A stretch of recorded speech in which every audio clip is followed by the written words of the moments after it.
그리고 드디어 본론으로 들어가는데 10절부터 17절은 고린도 교회에 문제가 있었는데 가장 큰 문제가 분쟁이었어요.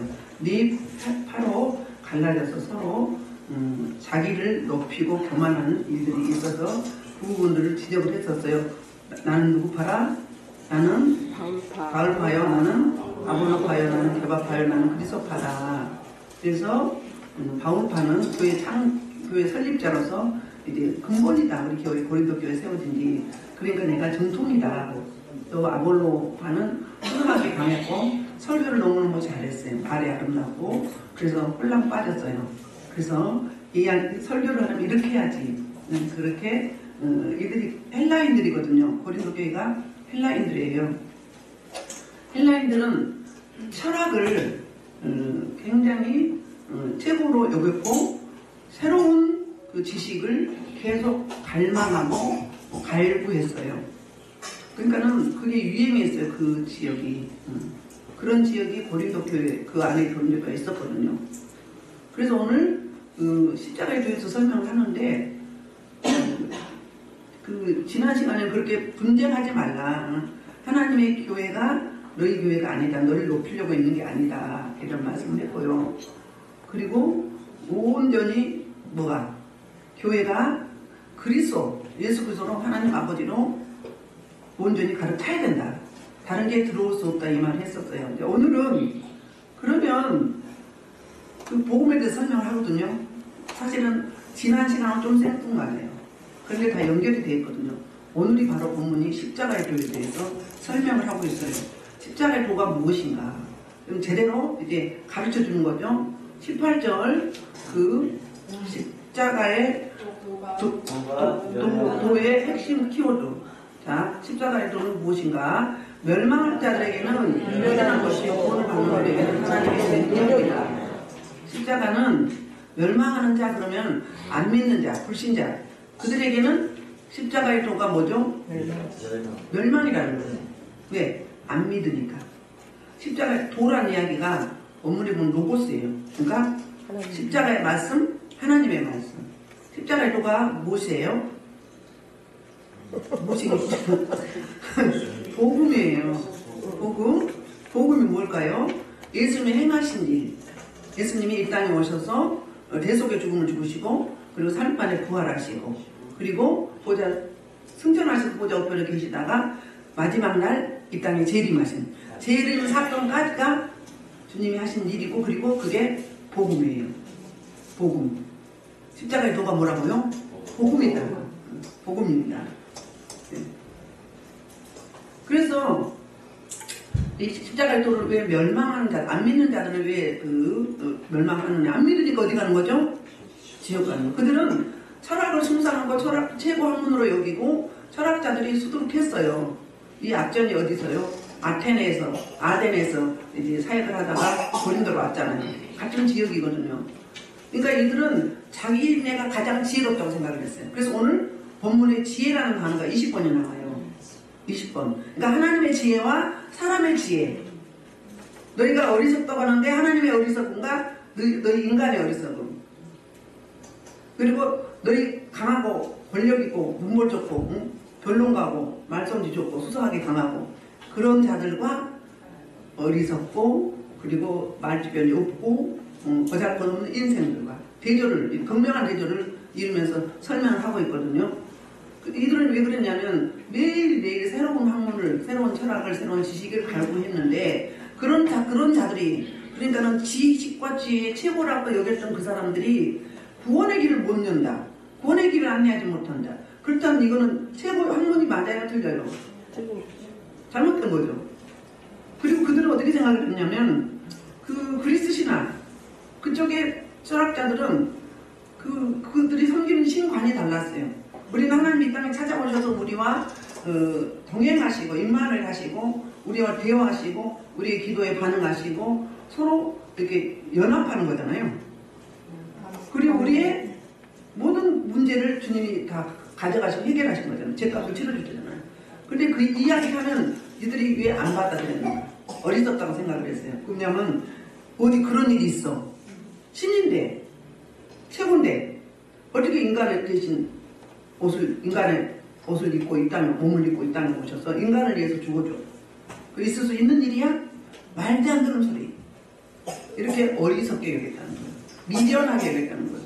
그러니까 우리만 하면 좀 또라이 정도. 막대만. 응? 이 말도 안 되는, 세상만 하면 개뿔 뜯어먹는 소리. 그런 소리 한다고 여겼던 거예요. 그러니까 멸망할 수밖에 없는 거죠. 그래서 멸망한 자들이 뭐다? 미련하다는 거예요. 미련하다. 저 사람 미쳤어. 제대로 미쳐야지 왜 저렇게 미쳐? 이렇게 생각하는 거예요. 내가 최고라고 여기니까 그렇게 되는 거죠. 내가 알고 있는 지식, 내가 알고 있는 학문이 최고 상위권에 있다고 여겼기 때문에 나를 따라잡을 없다고 생각했던, 그게 바로 고린도교의 분파주의자들이 자기는 누구한테 말씀을 배웠고 누구로부터 세례를 받았고 이렇게 여겼던 그런 자들은 똑같은 이야기잖아요. 그런데 반대로 대조를 하는데 구원을 받은 우리에게는 뭐다? 하나님의 능력이다. 하나님의 능력이나 하나님의 지혜는 똑같은 이야기예요. 하나님의 능력은 디나미스잖아요. 다이나마이트. 폭발적이죠. 그래서 그들이 생각했던 그 어리석은 자, 미련한 자들이, 그 하나님의 사도들이 전 세계적으로 복음을 증거해서 폭발적으로 전 세계로 100%는 아니지만 복음이 증거되어 가고 있잖아요. 사람 힘으로 못하는 거죠. 이게 바로 하나님의 능력이, 하나님의 지혜요, 하나님의 비밀이라는 거. 그게 복음이에요. 그게 십자가에 도라는 이야기예요. 그러면서 19절에 이제 19절부터 무슨 이야기를 하고 있느냐면은 이제 24절까지 하나님의 사역과 사람들의 반응. 이게 어떤가? 하나님이 이렇게 말씀하고 있어요. 하나님의 사역을 이야기해요. 시작 19절. 기록된 바 내가 지혜 있는 자들의 지혜를 하고 청명한 자들의 청명을 폐하리라 그랬어요. 이사야 29장 14절을 인용하고 있거든요. 아까 우리 멸망하는 자들, 또 구원받은 자들, 이게 다 현재 분사예요. 18절에서. 그럼 뭐죠? 지금 구원받은 자, 지금 멸망받은 자. 미련하고 여기서 복음을 거부할 때 멸망받은 자, 지금. 그런 이야기를 하고 있고, 이제 19절에서 이사야 29장 14절 이야기하는데, 이사야 선지자가 이스라엘 백성들에게, 특히 남유다에게 말씀을 선포했었어요. 누가 쳐들어왔었죠? 그 아수르 사내립이 쳐들어왔어요. 아수르 사내립이 무슨 정책을 썼냐면 남하 정책, 남쪽에, 그러니까 아프리카, 애국 저쪽도 북아프리잖아요. 아프리카 그 지역을 다 이제 먹기 위해서 주변 나라를 지금 먹어가고 있잖아요. 가장 강대국이었어요. 그런데 이제 이스라엘을 거점으로 삼고자 하는 거예요. 이스라엘이 중간에 있기 때문에. 원래 이스라엘은 남쪽에서 또 북쪽에서 전쟁할 때 반드시 이스라엘 거쳐갔어요. 그러면 이스라엘은 뭐가 샌드위치가 돼서 갈 때 치고 가고 또 이제 피하고 나서 치고 이렇게 해서 당했던 나라, 우리나라 민족은 비슷했거든요. 그랬는데 이 남유다를 거점으로 삼기 위해서 남자가 왔어요. 그랬을 때 이사야 선지자가 기도한 후에 말씀을 선포했어요. 저들이 남유다를 먹기 위해서 쳐들어와서 성을 넘어오기 위해서 토성을 쌓을 것이다. 그러나 거기까지지 더 이상은 안 될 것이다. 그러니까 걱정하지 말고 믿고 확신을 가지고 기도해라. 이렇게 말씀을 선포했어요. 백성들에게. 그랬는데 이들이 그 이야기를 들었다 안 들었다? 하나님의 메시지를 받지 아니하고 거부했어요. 그리고 뭐 했어요? 그 전쟁의 신에게 가서 물은 거예요. 사람한테 가서 물었어요. 그랬더니 어떻게 이야기했어요? 애굽을 의지하라고. 가장 애굽이 강대국, 그 다음에 아수르가 지금 부흥하고 강대국으로 세워져 가서 전쟁하는 곳마다 지금 먹었어요. 그거는 아수르가 힘이 있어서 그런 건가요? 하나님이 아수르에게 불순종한 사람들과 하나님 백성들을 잠시 팔아넘긴 거예요. 주권을 준 거잖아요. 그러면 자기에게 주권, 자기가 섬기는 신이 뭘 한 게 아니라 하나님으로부터 부여받은 잠시 동안 청지기 드린 거예요. 내 백성을 뭐 하기 위해서? 사람 막대기로 이제 징계하기 위해서. 그래서 어떻게 됐어요? 쳐들어와가지고 이사야 37장에 보면 어떤 게 있죠? 18만 5천 명이 쳐들어와가지고 아주 조롱을 하잖아요. 백성들을 유인하고. 히스기야 말을 듣지 말아라. 너희 신은 죽은 신이다. 우리 신은 전쟁하는 곳곳마다 다 이기지 않았느냐. 그 당시 그들은 어떻게 생각을 했어요? 전쟁에서 신의 전쟁, 신들의 전쟁을 해서 우리나라가 섬기는 신이 힘이 있고 능력이 있으면 다른 나라를 먹었다고 생각을 했던 거예요. 그러니까 너희 신은 죽은 신이다. 그러니까 너희가 항복하면 어떻게 한다고요? 항복하면 포도원도 주고 우물도 주고 농사도 짓게 해주고 여기서 사는 것보다 더 풍요하게 살게 해줄게. 사탕반임이잖아요. 그랬었어요. 근데 나중에는 하나님이 내 백성을 그냥 내버려 두지 않잖아요. 전 백성이 금식하고 철야기도 할 때 하룻밤 사이에 18만 5천 명이 어땠어요? 다 송장이 됐어요. 그러니까 처음부터 하나님의 말씀을 들었더라면 이사야서 우리 공부했는데 계속 애굽을 의지하거든요.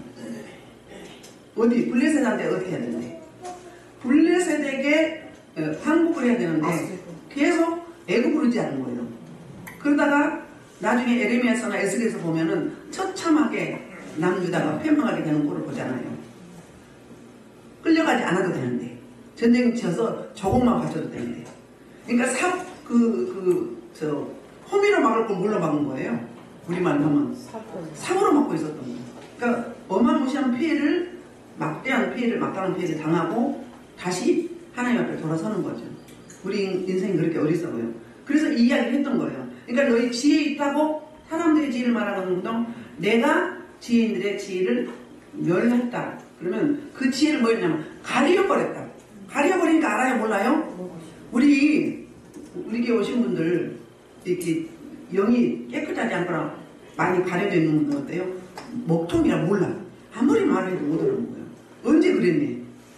그렇게 막 귀에 못이 박히도록 이야기해도 언제 그 말을 했냐요?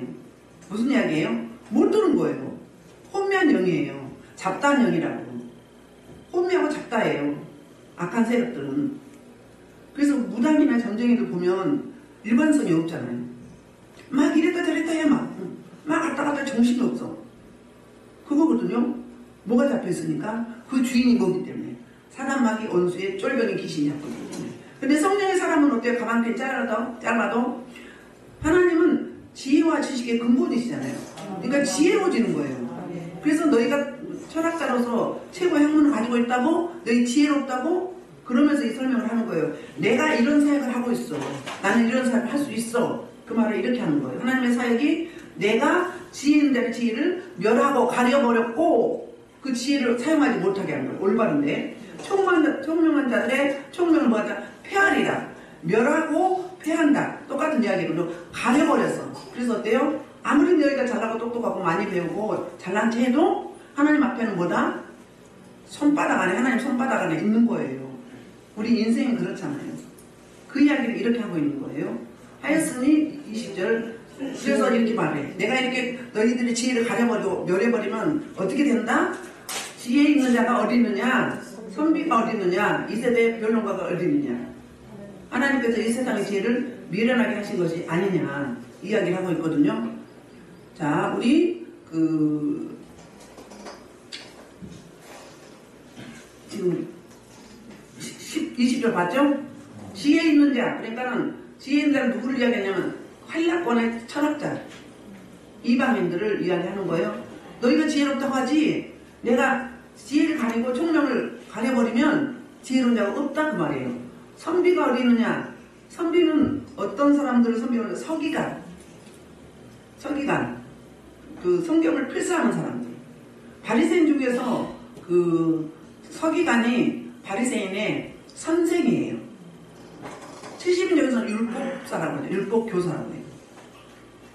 그래서 말씀을 원본을 묻고 사본이 있었잖아요. 사본을 필사해서 성경을 가르치는 자들. 그러니까 성경에 대해서 가장 많이 알겠죠? 연구하고 가르치니까. 그러니까 그런 그 선비가 어디 있느냐? 그 이야기는 제대로 된 자가 없다 그 말이에요. 하나님 앞에. 그 다음에 변론가. 개혁 성경에는 뭐라고 했었죠? 변론가. 변사라고 했죠. 변론가는 주로 이제 그 토론하는 자. 그 말 잘하는 자. 다른 뜻으로 보면은 어떤 걸 연구해가지고 발표하는 자. 그런 자들이에요. 그런 자들이 이 시대에 그 시대, 헬라 시대에 가장 높은 상위 그룹의 그 지식가들, 지혜로운 자들이었어요. 근데 그들이 그 지혜와 그들이 잘난, 가지고 있는 자원을 제대로 사용한다 못한다? 그러니까 지혜와 지식을 주시는 분도 누구다? 하나님 아버지시다. 그러니까 당시 최고의 지혜자 세 종류를 이야기하는데 지혜자와 선비와 변론가에 대해서 이렇게 설명을 하는 거예요. 그리고 그래서 우리 하나님이 어떻게 사역을 했어요? 이 세상에 지혜를 미련하게 하신 것이 아니냐.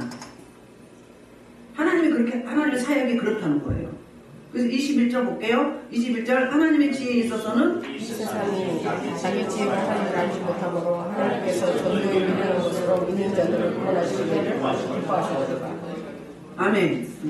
하나님의 지혜는 복음인데 구원을 위해서 하나님께서 그 하나님의 그 지혜를 동원해서 이제 그 예수 그리스도를 이 땅에 보내주셨잖아요. 예수님을 이 땅에 보내주셔서 십자가의 그 대속을 죽게 한 게 하나님의 지혜인 거예요. 우리 인생을 제일 많은, 그러니까 우리의 죄를 어떻게 할 수 없는 우리 인생을 구원하시게 하나님의 지혜라는 이야기거든요.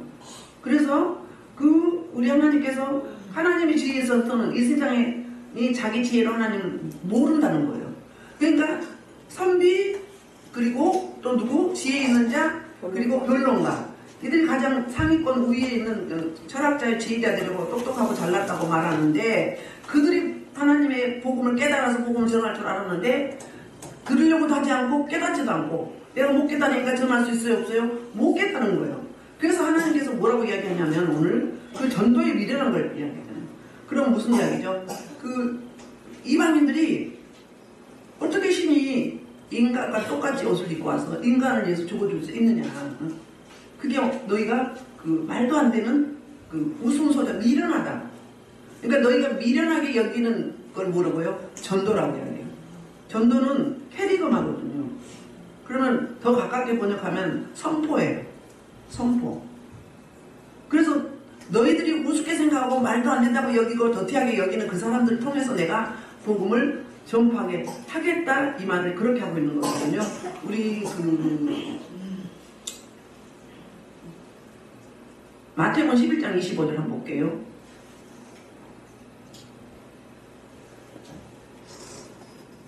그때 예수께서 대답하여 이르시되 이것을 지혜로 보이고 믿는 자들에게 숨기시고 아이들을 나타내시는 예수님이 복음을 숨겼었어요. 그래서 제자들이 물었어요. 왜 저들에게는 숨기십니까? 그랬거든요. 왜? 그러니까 택함 받지 않은 자, 택함 받은 자와 택함 받지 못한 자들을 하나님이 구별하셨던 거거든요.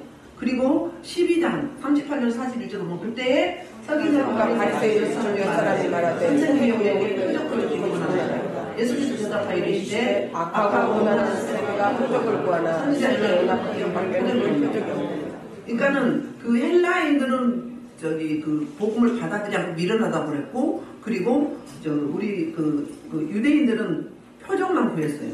표적. 그러니까는 유대인은 어떻게 생각을 했냐면 그 오신 메시아가 다윗 왕처럼 힘 있는 왕. 그래서 그 로마에서 해방시켜주고 이스라엘 민족을 옳은 대로 인도할 그런 왕적인 메시아로 봤던 거예요. 그런데 예수님이 하는 표적은 죽은 자도 살뛰고 눈먼 자는 눈을 뜨고 벙어리가 말을 하고 뭘도 하실 것이 없는데 나중에 십자가에 어떻게 돌아갔어요? 너무 맥없이 가버린 거예요. 그러니까 뭐라고요? 너무 무능했던 거예요.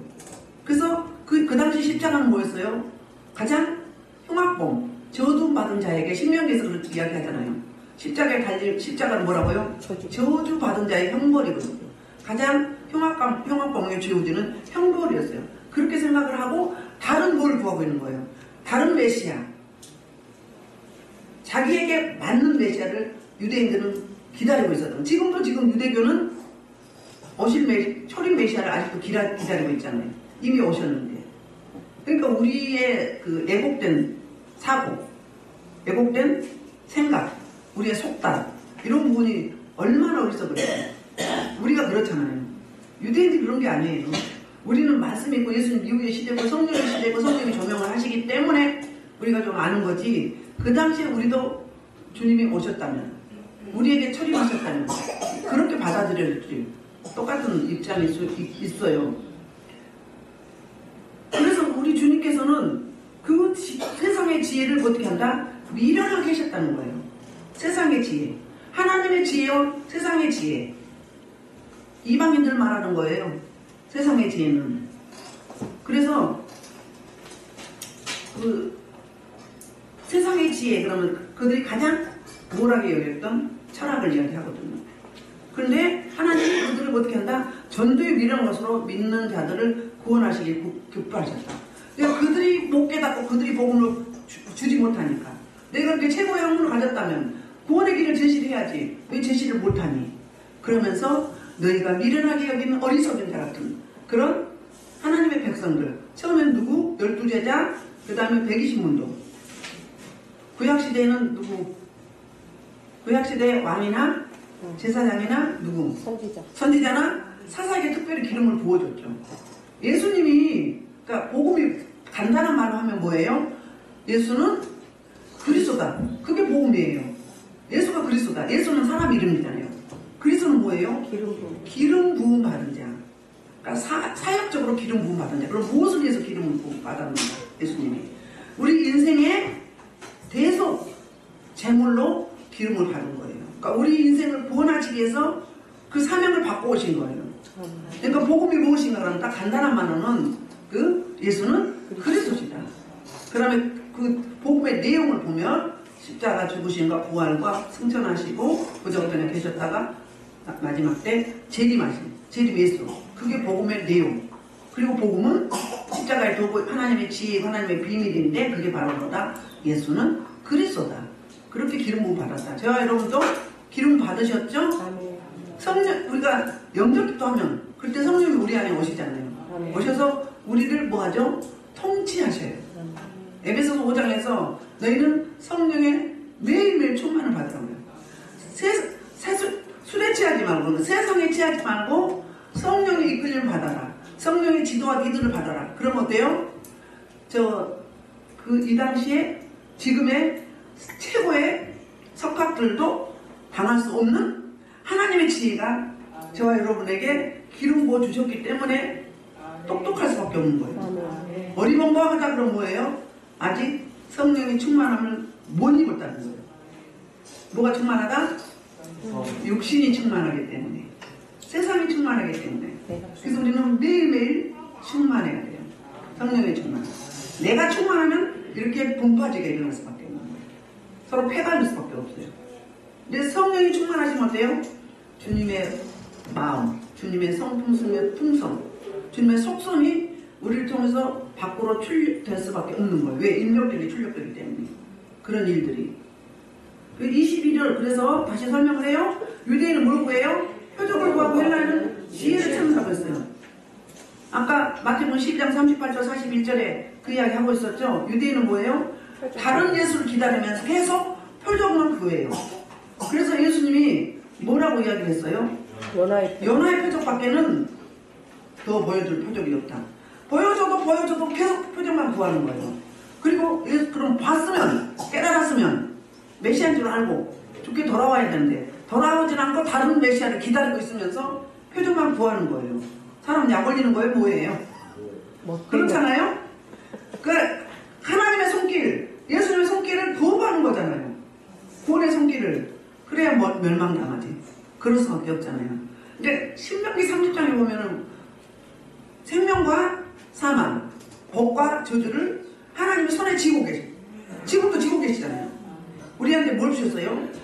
자유 의지를 주셨어요. 선택은 우리가 해야 되는 거예요. 우리가 해야 돼.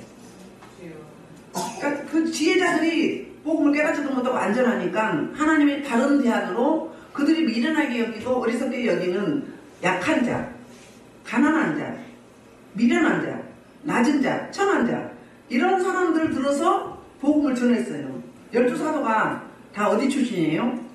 가론 유다만 빼고 다 갈릴리 어부들이에요. 그 당시 어부들 공부했었나요? 안 했던 사람이에요. 그런데 성령의 임재가 임하니까 어떤 일이 있어요? 설교를 베드로가 얼마나 잘해요? 성령님이 하셨지만 남자만 설교하면 하루에 3,000명, 5,000명이 구원받게 되는 폭발적인 대센서전이 일어났죠. 전 세계를 뒤집어 흔들었어요. 그들을 통해서. 그들이 미련하게 어리석게 된 자들이. 최고 석학이 아니었어요. 가론 유다만 유다 출신이고 나머지 갈릴리 출신이고 변방 출신. 저 시골의 깡촌의 출신이라는 말이에요. 그렇게. 그래서 헬라인은 뭐예요? 계속 지혜를 찾는 거예요. 계속. 그러니까 끝이 없는 거예요. 솔로몬이 뭐라고 했어요? 지혜를 너무 많이 찾지 말라고 그랬잖아요. 복잡해지니까 집중이 안 되기 때문에. 그러니까 한 군데 몰입하라는 거죠. 그래서 2절에서 유대인과 헬라인의 특징을 설명을 하고 있는 거예요. 유대인은 뭘 구하고 다른 메시아를 기다리면서 표적만 구하고, 헬라인은 지혜, 세상의 철학, 세상의 학문, 이것만 찾고 있었던 거예요. 하나님이 이거 원하나요? 하나님이 기뻐하는 게 아니죠. 우리만 하면 뭐예요? 세상의 출세, 성공, 부, 명예, 이런 것들이죠. 내 자녀가 대그룹에 들어가고 대기업에 들어가야 되고 명문대 나와야 되고 또 이제 부잣집 배우자를 만나야 되고 집은 몇 평이고 자동차는 어떤 자동차고 통장에 잔고가 얼마 있고, 세상의 기준은 이런 거란 말이에요. 근데 하나님 뭐라고 이야기하죠? 그 뭐라고 하죠? 사도 바울이 뭐라고 하죠? 배설물이라는 거예요. 세상의 스펙, 세상의 배경 다 뭐다? 배설물이다. 쓸데없는 거다. 그러면서 24절에서 이제 다시 오직 부르심을 받은 자들에게 뭐다? 유대인이나 헬라인이나 그리스도는 하나님의 능력이 하나님의 지혜니라. 24절이 십자가의 핵심 포인트 키워드예요. 뭐라고요? 부르심을 받은 자. 부르심을 받은 자는 뭐죠? 구원의 4단계 안에 들어간 자. 우리 로마서 공부했잖아요. 로마서 8장 29절에서 30절 한번 볼게요. 구원의 4단계 안에 들어가. 그런 자들이 부르심을 받은 자, 택함 받은 자. 우리가 갑자기 구원받은 게 아니라는 이야기예요. 보세요. 하나님이 미리 아신 자들을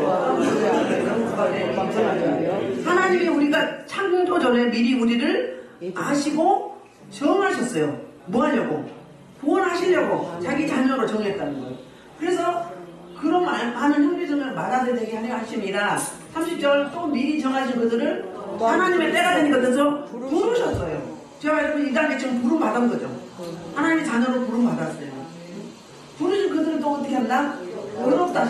불렀으면 그냥 내버려 두나요? 죄 없다. 치유해 보셨어. 의롭다. 너는 죄 없어. 누가 담당하셨기 때문에 예수님이 우리 죄를 다 대속하셨기 때문에. 그러니까 의롭다고 하면 그 상태에 놔두나요? 언제까지? 영원하게 하시는데 이게 마지막 백보자 심판에 이르러서 천국 갈 때까지 천국에 이끈다 이 말이에요. 이끄시는데 우리는 어떻게 해야 돼요? 하나님 이끄시니까 나는 세상 가고 그대로 살아버려야지. 어떤 종교가 그러죠? 구원파 그러죠. 한번 예수님을 구주로 영접했으면 아무렇게 살아도 된다고 얘기하잖아요. 응? 세상 종교들이 그래요. 자기 멋대로 살아. 하나님의 백성들 중에서도 영지주의자들이 있잖아요. 영도 안 믿고 천사도 안 믿고 부활도 안 믿고 안 믿었어요. 그리고 육은 함부로 불렀어요. 삶을 마음대로 살았다고요. 영만 신령했다고 얘기했어요. 똑같은 거예요. 근데 우리 하나님은 한번 일지일정하셨으면 창세전 하셨으면 그런 자들 하나님의 때에 부르시고 그리고 부르셨으면 죄 없다고 의롭다고 하면 하나님의 거룩을 덧입혀 주시고 그 다음에 나중에 천국에 이를 때까지 하나님 책임져 준다는 거. 그러면 우리도 반응해야 되겠죠. 반응해야 되겠죠. 말씀대로 살아보려고 말씀대로 순응하려고 몸부림치고 말씀을 적용해야 되겠죠. 그때 변화의 삶이 나오는 거지. 예배만 드리고 예배 따로 사람 따르면 변화 되나요 안 되나요? 성장도 안 되고 변화도 안 되고 안 믿는 사람 봤을 때 자기나 교회 다니는 사람이나 예수 믿는 사람이나 예수를 믿는다고 하는데 다른 게 하나도 없어. 얼굴도 총천연세 세상 근심걱정 다 짊어졌어. 그러면 주님의 생명이 없는 거죠. 주님의 생명들 어때요? 여러분들 옆자리 보세요. 얼굴들이 어떤가? 예수 생명이 있는 거 없는가? 희쭈구리한지 어디 누가 방문을 했는데 예수 생명이 없으니까 그냥 허수아비 허당이야. 너무너무 안쓰럽고 불쌍해. 저 가까운 사이인데 너무너무 안타까워요. 속이 텅텅 비어서 그냥 입만 뻥긋 내 미라처럼. 예수 생명이 없으니까. 예수 생명이 있는 사람은 어때요? 비록 물질은 어려워도 돈은 없어도 그날그날 살아도 다 가진 자 같아. 아주 꽉 찼어. 눈이 똘똘 나오고 그 피부결이 막 반짝반짝하고 막 빛이 나. 윤이 나고 활짝 웃고 막 은혜의 얼굴이야. 이게 주님의 생명이 저와 여러분 함께 있기 때문인데 하나님 택한 백성들 빨리빨리 돌아와야 돼. 그렇지 않으면 산고생하고 가지태 밟기 깃발 길기 하다가 돌아와. 응? 그래서 자아가 강한 사람이 뭐라고요? 제일 저주라고 해요. 자아가 나를 나 말고 하나님 제일 필이 그래야 맞죠? 자, 그래서 유대인이나 헬라나 그리스도는 하나님의 뭐다? 능력이라는 거예요. 하나님의 지혜다. 하나님의 디나미스, 하나님의 힘, 파워, 그리고 하나님의 지혜다. 이렇게 말하고 있어요. 그러면서 이제 거리끼는 것에 대해서 한번 설명할게요. 23도 아까 빼먹었는데, 거리낀다 이야기는 그 스칸달론인데요. 함정, 올무거든요. 넘어지게 한다. 이 이야기를 마태복음 16장 23절인가요? 23절에 보면 베드로가 마태복음 16장에서 신앙 고백하죠. 주는 그리스도 살아계신 하나님의 아들이십니다. 이렇게 했잖아요. 그러면서 이제 축복을 하죠. 네 고백이에 교회를 세운다고 이야기했잖아요. 그랬는데 그러고 났는데 예수님이 이제 처음으로 뭘 이야기하죠?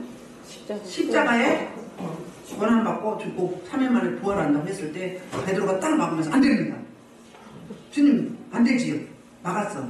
주님을 위해서 안 돼야 되죠? 근데 주님의 반응이 어땠어요? 사탄아 내 뒤로 물러가라.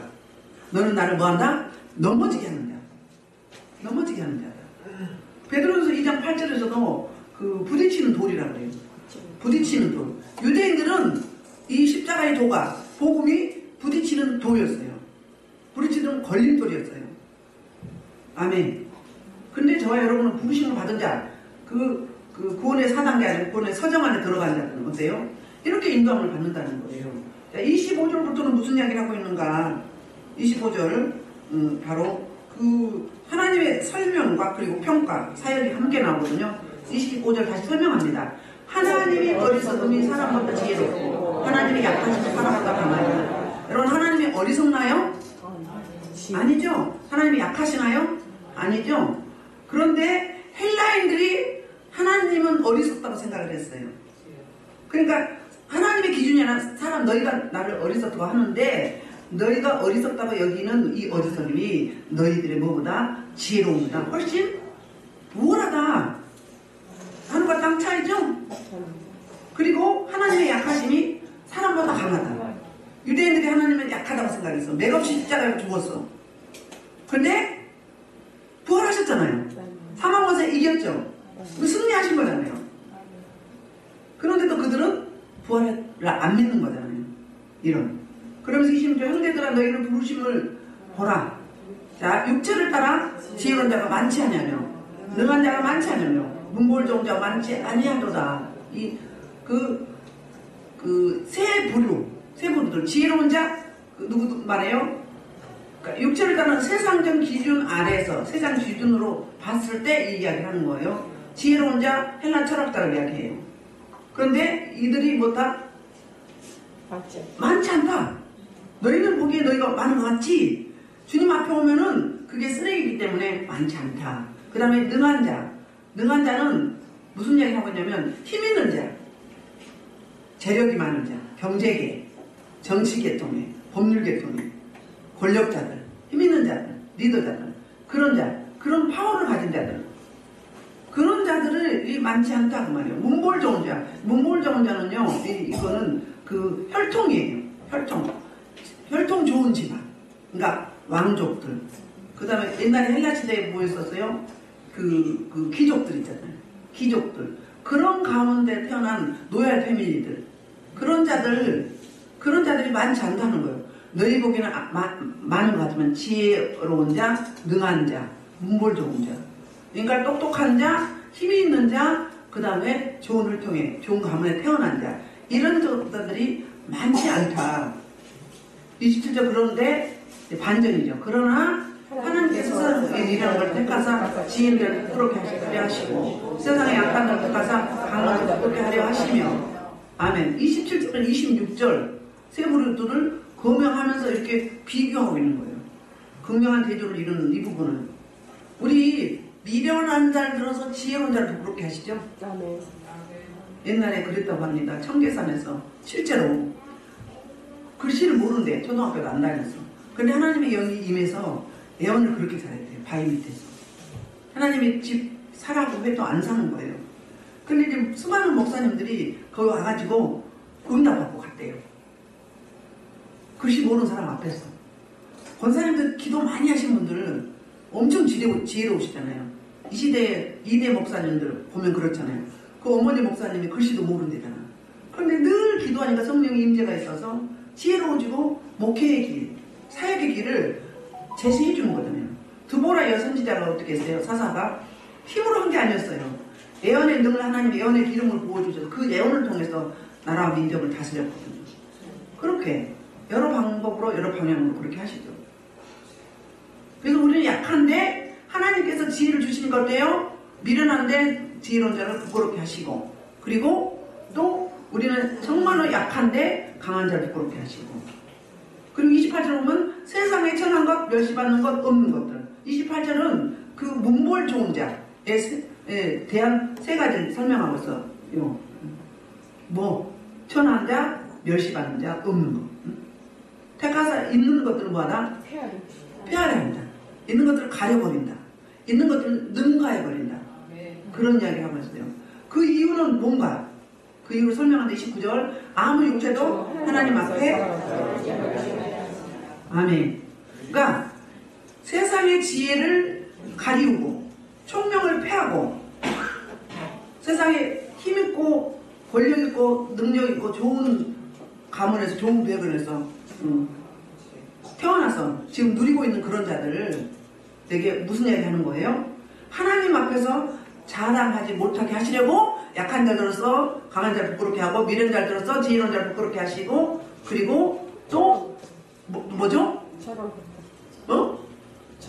천한 것들, 멸시받는 것들, 없는 것들을 택해서 저 있는 것들, 좋은 가문에 있는 사람들 완전히 피하려 하신다.